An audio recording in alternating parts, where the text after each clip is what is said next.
ମା କଣ କରୁଛନ୍ତି? ଛୁଆମାନେ ମୋ ସାଙ୍ଗମାନେ ସବୁଦିନ ତ ମୋ ଭିଡ଼ିଓ ଦେଖୁଛ। ଶୁଭ ସକାଳ।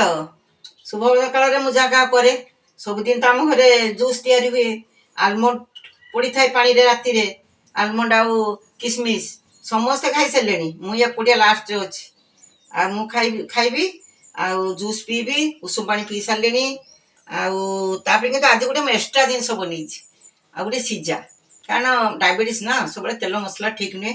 ଆଉ ଏଇ ସିଝାଟା ମୁଁ ବହୁତ କଷ୍ଟରେ ଏଇ ସିଝାଟା ବନେଇଛି। ଏତେ ଖାଲି ଟିକେ ତେଲ ଟିକେ ଜିରା ଦେଇଛି। ଆର ସ୍ୱାଦ ତ ପାଇଁ ମୁଁ ଖାଉନାହିଁ, କାରଣ ମୋ ଦେହ ଭଲ ସୁସ୍ଥ ରହିବା ପାଇଁ ଖାଉଛି। ଆଉ ମୁଁ ଆଗରୁ କ'ଣ କରୁଥିଲି ଜାଣିଛ ନା, ମୁଁ ବଞ୍ଚିବା ପାଇଁ, ଏବେ କ'ଣ କରୁଛି ନା ବଞ୍ଚିବା ପାଇଁ ଖାଉଛି। ଆଗରୁ ଖାଇବା ପାଇଁ ମୁଁ ବଞ୍ଚିଥିଲି, ଏବେ ଉଲ୍ଟି ଯାଇଛି ମୋର। ଆଉ କ'ଣ କରିବେ, ଆଉ ନିଜକୁ ସୁସ୍ଥ, ଆପଣମାନେ ବି ନିଜକୁ ସୁସ୍ଥ ରଖିବା ପାଇଁ ଏଇଭଳିଆ ସବୁବେଳେ ସ୍ୱାଦ ଖାଦ୍ୟ ଖାଇବାକୁ ଚେଷ୍ଟା କରନ୍ତୁ ନାହିଁ। କାହିଁକିନା ଆମର ଆସ୍ତେ ଆସ୍ତେ ବୟସ ବଢ଼ି ଚାଲିଛି।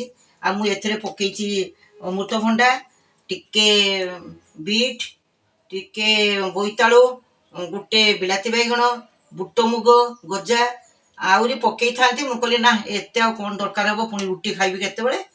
ଆଉ ଏତିକି ଖାଉଛି। ତୁମମାନେ ପିଲାମାନେ କ'ଣ କରୁଛ ମୋତେ ଜଣେଇବ। ଆଉ ମାଉସୀର ଖାଦ୍ୟକୁ ହସିବ ନାହିଁ। ମାଉସୀ ଏରকম ଖାଇକି ବଞ୍ଚିଛି, ଆଉ ବଞ୍ଚିଛି ବୋଲି ତ ମୁଁ ଭିଡ଼ିଓ କରିକି ଗୋଟେ ଦେଉଛୁ, ଦେଖୁଛ। ଆଉ ଜୟ ଜଗନ୍ନାଥ। ଆଉ ସମସ୍ତେ ଭଲରେ ରୁହ, ଖୁସିରେ ରୁହ। ମୁଁ ଏତିକି ଭଗବାନଙ୍କ ପାଖରେ ପ୍ରାର୍ଥନା କରୁଛି।